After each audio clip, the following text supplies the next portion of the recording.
కొంపదీసి సోదమ్మ నీ క్రియేషన్ కాదు కదా అని చెప్పి కృష్ణబాబు అడుగుతూ ఉంటాడు. అంత లేదు బాబు, నిహారిక గురించి మహా పండితుల దగ్గరికి వెళ్ళినా ఇలాంటివే చెప్తారు అని పెద్దరాజు చెప్తూ ఉంటాడు. ఏమయ్యా నువ్వు ఇక్కడి నుంచి పోవయ్యా అని వసంత చెప్తూ ఉంటుంది. పెద్దరాజు అక్కడి నుంచి వెళ్ళిపోగానే నువ్వేదో గుడ్ న్యూస్ చెప్తావు అనుకుంటే ఇలాంటివన్నీ చెప్పావు అని చెప్పి శౌర్య అంటూ ఉంటుంది. మీరు ఎలాంటి వారైనా సరే మీకు రోజు ఒక మంచి జరుగుతుంది, మీరు అనుకున్నది జరుగుతుంది, మీ మనసులు సంతోషపడతాయి అని చెప్పి సోదమ్మ చెప్తూ ఉంటుంది. నువ్వు చెప్పేది నిజమా అని కృష్ణ అడుగుతూ ఉంటాడు. ఇవి ఈ సోదమ్మ పలుకులు కాదు, బెజవాడ కనకదుర్గమ్మ పలుకులు అని సోదమ్మ చెప్పడంతో నేహా ఇలా రా పక్కకి అని చెప్పి కృష్ణబాబు, నిహారిక, వసంత, శౌర్య నలుగురు కూడా పక్కకు వెళ్తారు. అనుకున్నది జరిగిందంటే ముక్కుపుడక కార్యక్రమం తప్పకుండా ఆగిపోతుందనే కదా అని కృష్ణ అడుగుతూ ఉంటే అంతే కదా మరి అని నిహారిక అంటుంది. ఇక మరోవైపు లాయర్ సత్య అటు ఇటు తిరుగుతూ ఉంటాడు. అవని నీ మొహం చూడకుండా ఏ రోజు కూడా బయటికి వెళ్ళేవాడిని కాదు, కానీ ఇప్పుడు మరొకరు భార్య అని తెలిసిన తర్వాత నీ మొహం చూడకుండానే ఇంట్లో నుంచి బయటికి వెళ్ళాలనిపిస్తుంది, కానీ కంట్రోల్ చేసుకోలేకపోతున్నాను అవని అని చెప్పి కబోర్డ్ ఓపెన్ చేసి అవని ఫోటోను చూడబోతే అక్కడ ఫోటో కనిపించదు. అవని ఫోటో ఏమైంది అని చెప్పి అంతా కూడా వెతుకుతాడు. అమ్మ అమ్మ అని చెప్పి పిలవటంతో ప్రభావతి వస్తుంది. అమ్మ ఇక్కడ అవని ఫోటో ఉండాలి, ఏమైంది అని చెప్పి సత్య అడుగుతూ ఉంటాడు. ఏమో తెలియదు అని చెప్పి ప్రభావతి చెప్తూ ఉంటుంది. అమ్మ ఫోటో చాలా పెద్దది, కనిపించకుండా ఉండటానికి ఒకటి తీయాలి, లేకపోతే నువ్వు తీయాలి, చెప్పమ్మా ఏమైందో చెప్పు అని చెప్పి సత్య అడుగుతూ ఉంటాడు. ఏమో తెలియదు అని చెప్తున్నాను కదా అని ప్రభావతి అంటుంది. అయితే మీద ఒట్టి అని చెప్పి సత్య అంటాడు. ప్రభావతి ఒట్టు వేయను అని చెప్పడంతో అయితే అవని ఫోటోని నువ్వే తీసావమ్మా, అవని ఫోటో అర్జెంటుగా తీసుకొచ్చివు అని చెప్పి సత్య అడుగుతూ ఉంటాడు. ఒరే సత్య, పెళ్ళై 6 సంవత్సరాలు కూతురున్న అమ్మాయిని ఇంకా ప్రేమించడం తప్పురా అని చెప్పి ప్రభావతి చెప్తూ ఉంటుంది. ఇది ప్రేమ కాదమ్మా, ఆరాధన అని చెప్పి సత్య చెప్తూ ఉంటాడు. 2 ఒకటేరా అని చెప్పి ప్రభావతి చెప్తూ ఉంటుంది. అమ్మ గది ఒక గర్భగుడిలో దేవత లేకపోతే విలువేముంటుంది, గుండెకు కూడా విలువ ఉండదమ్మా, ముందు అర్జెంటుగా వెళ్ళి అవని ఫోటో తీసుకురా అని చెప్పి అని సత్య చెప్పడంతో ప్రభావతి వెళ్ళి అవని ఫోటో తీసుకొచ్చేస్తుంది. అవని ఫోటోని తన కబోర్డ్లో సెట్ చేసుకుంటాడు సత్య. అవని వైపు చూస్తూ ఉంటాడు. అవని ఈ జన్మకు స్నేహితురాలవైనా ప్రియురాలవైనా భార్యవైనా అన్ని నువ్వే అని చెప్పి సత్య మనసులో అనుకుంటూ ఉంటాడు. ఇక మరోవైపు అవని శ్రీకర్తో ఇలా చెప్తూ ఉంటుంది. బావా, అక్షయ ఏకసంతాగ్రహి కావటం వల్ల పూజారి నారాయణరావు గారి దగ్గర ఎన్నో విద్యలు నేర్చుకుంది, అయినా సరే తనని మనం నెగ్లెక్ట్ చేయడం కరెక్ట్ కాదు బావా, అక్షయను మంచి స్కూల్లో జాయిన్ చేయాలి అని అవని శ్రీకర్కి చెప్తూ ఉంటుంది. తప్పకుండా అవని మంచి రోజు చూసి అక్షయను స్కూల్లో జాయిన్ చేద్దామని చెప్పి శ్రీకర్ చెప్తూ ఉంటాడు. అప్పుడే వేదవతి అవని అవని అని చెప్పి అవని వాళ్ళ దగ్గరకు వస్తుంది. ఏంటి అత్తయ్య పిలుస్తున్నారు అని అవని అడుగుతూ ఉంటుంది. అవని గుడిలో అమ్మవారికి ఎదురుగా ఒక ఆవిడ సోది చెప్తుంది, చాలా బాగా చెప్తుంది, మీ భవిష్యత్తు కూడా ఎలా ఉంటుందో తెలుసుకోవాలని కోరికగా ఉంది, రావుని వెళ్దాం అని చెప్పి వేదవతి అడుగుతూ ఉంటుంది. భవిష్యత్తుకి ఏమైందమ్మా, భవిష్యత్తు ఇప్పుడు బాగానే ఉంది కదా, కూతురు తిరిగి వచ్చింది, ముక్కు పుడక నువ్వు అందరి సమక్షంలో ఇస్తున్నావు, వారసురాలుగా ప్రకటిస్తున్నావు, ఇక మాకు ఎలాంటి సమస్య లేదు అని చెప్పి శ్రీకర్ చెప్తూ ఉంటాడు. అది కాదురా, ఇప్పటికే ఎన్నో కష్టాలు పడ్డారు, ఇక భవిష్యత్తులో ఎలా ఉంటారోనని తెలుసుకోవాలని కోరిక. ఎవరికైనా ఏదైనా రోగం వస్తే ముందే తెలిస్తే ట్యాబ్లెట్స్ వాడతాం కదా, అలానే ఇప్పుడు ఏదైనా దోషం ఉందని తెలిస్తే కనుక పరిష్కారం చూసుకుంటాం కదా అని వేదవతి చెప్తూ ఉంటుంది.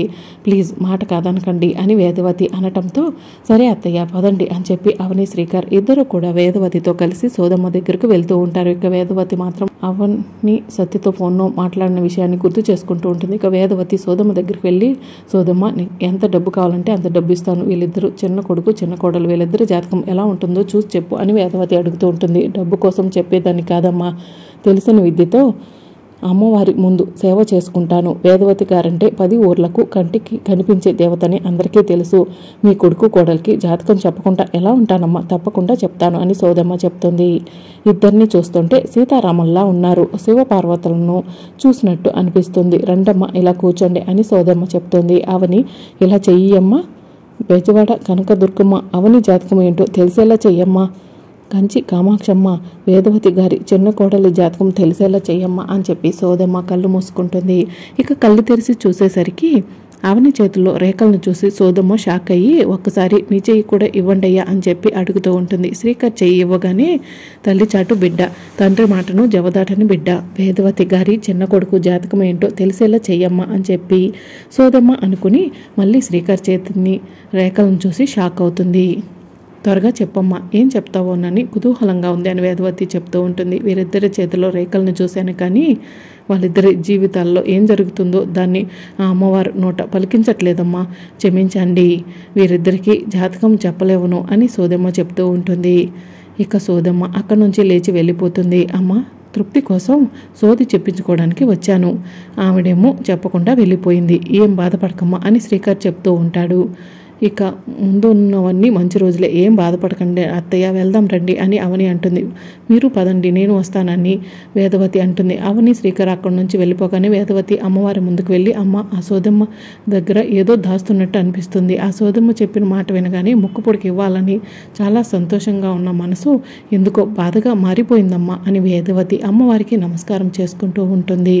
ఇక మరోవైపు ఊరి జనమంతా అలాగే వేదవతి కుటుంబం అంతా కూడా అమ్మవారి గుడి దగ్గర ఉంటారు. పూజ మొదలు పెడదాం ప్రసాదరావు గారు, వేదవతి గారు ఎక్కడున్నారని చెప్పి పూజారి గారు అడుగుతూ ఉంటారు. వేద ఇక్కడే ఉండాలి కదా, ఎక్కడికి వెళ్ళింది అని ప్రసాదరావు అంటూ ఉంటాడు. వెళ్ళి తీసుకొస్తాను మామయ్య గారు అని చెప్పి అవని అంటుంది. అవని వెళ్ళబోతూ ఉంటే పెద్ద పాము వచ్చి అవని వాళ్ళ ముందు నిలబడుతుంది. ఊరి జనమంతా కూడా పామును చూసి భయపడిపోతూ ఉంటారు.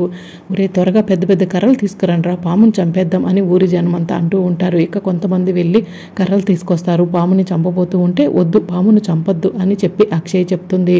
అమ్మ, పామును చంపకపోతే పాము అందరినీ చంపేస్తుంది అని చెప్పి ఊరి జనం చెప్తూ ఉంటారు. ఇక్కడ జరుగుతున్న అమ్మవారి వేడుకను చూడడానికి నాగమ్మ తల్లి వచ్చింది అని చెప్పి అక్షయ్ చెప్తూ ఉంటుంది. అది కాదమ్మా, చెప్పేది విను అని చెప్పి ఊరి జనమంతా అంటూ ఉంటారు. నాగుల చవితికి పుట్టల్లో పాలు పోస్తారు, నాగదేవతను కొలుస్తారు. పిల్లలు లేని వాళ్ళు ఎంతోమంది నాగదేవతలను కొలుస్తూ ఉంటారు. కానీ ఇప్పుడు నాగమ్మ తల్లిని చంపడానికి మనసు ఎలా వచ్చింది అని చెప్పి అక్షయ అడుగుతూ ఉంటుంది. అమ్మ అక్షయ తల్లి, నువ్వు చెప్పింది నిజమే, నాగదేవతలు వేరే ఉంటాయి, విష సర్పాలు వేరే ఉంటాయి అని పూజారి గారు చెప్తూ ఉంటారు. పామైనా పక్షి అయినా ఏం చేయకపోతే అవి మనల్ని ఏమీ చేయవు, వాటంతటవే వెళ్ళిపోతాయి, మీరు ఆగండి, వెళ్ళి పామును పంపించేస్తాను అని చెప్పి అక్షయ్ చెప్తూ ఉంటుంది. అమ్మ అక్షయ, వద్దమ్మా అని అవని శ్రీకర్ చెప్తూ ఉంటారు. ఏం కాదమ్మా అని చెప్పి అక్షయ్ చెప్తుంది. అక్షయ సాక్షాత్తు అమ్మవారి స్వరూపం, అక్షయ్కు ఏం కాదు అవని అని పెద్దరాజు చెప్తూ ఉంటాడు. అమ్మ అక్షయ, రోజు నీకు ముక్కు పుడక బోహకరణ కార్యక్రమం ఉంది, అనవసరంగా సాహసం చేయకమ్మా అని ప్రసాదరావు చెప్తూ ఉంటాడు. ఊరి జనమంతా కూడా అమ్మ అక్షయమ్మ, పాము దగ్గరికి వెళ్ళొద్దమ్మా అని చెప్పి చెప్తూ ఉంటే, వదలంటమ్మా, పామును పంపించొస్తాను అని చెప్పి అక్షయ పాము దగ్గరికి వెళ్ళి, అమ్మ నాగమ్మ తల్లి, నువ్వు ఎందుకు వచ్చావో తెలుసు, కానీ నువ్వు ఇలా వస్తే ఊరి జనమంతా భయపడిపోతారు కదా, నిన్ను కూడా ఇబ్బంది పెట్టేస్తారు కదా, నువ్వు నీ కోటికి వెళ్ళిపోమ్మా అని అక్షయ నాగమ్మ తల్లి దగ్గరికి వెళ్ళి నాగమ్మ తల్లికి నమస్కారం చేసుకుని మెల్లగా నాగమ్మ తల్లిని తన చేతిలోకి తీసుకుంటుంది. ఇక అందరూ కూడా భయపడుతూ అలానే అక్షయ్ వైపు చూస్తూ ఉంటారు. అవని శ్రీకర్ ఏడుస్తూ ఉంటారు. ఇక అక్షయ నాగమ్మ తల్లిని తీసుకుని కొంచెం దూరం వెళ్ళి అక్కడ వదిలేసి వచ్చేస్తుంది. అక్షయ తల్లిలో నిజంగా ఏవో శక్తులు ఉన్నాయి, కారణ జన్మురాలని చెప్పి నిరూపించేసింది అని చెప్పి పూజారి చెప్తూ ఉంటారు. 10 ఊర్లకు నిజమైన దేవత ఇప్పుడే కళ్ళకు కనిపించింది అని ఊరి జనమంతా అంటూ ఉంటారు. అమ్మ అక్షయ తల్లి, నువ్వు నిజంగా కారణ జన్మురాలు అమ్మ, అమ్మవారి స్వరూపం అమ్మ అని ఊరి జనమంతా పొగుడుతూ ఉంటారు. ఇదంతా చూసి అవని శ్రీకర్ సంతోషంతో అక్షయ్ను ముద్దులు పెట్టుకుంటూ ఉంటారు. అనుకున్నట్టుగా ముక్కు పుడక బోహకరణ కార్యక్రమం ఆగిపోతుంది అనుకుంటే ఇదేంటి, అందరూ అక్షయ్ను పొగుడుతున్నారు అని చెప్పి శ్రీకర్ అంటూ ఉంటాడు.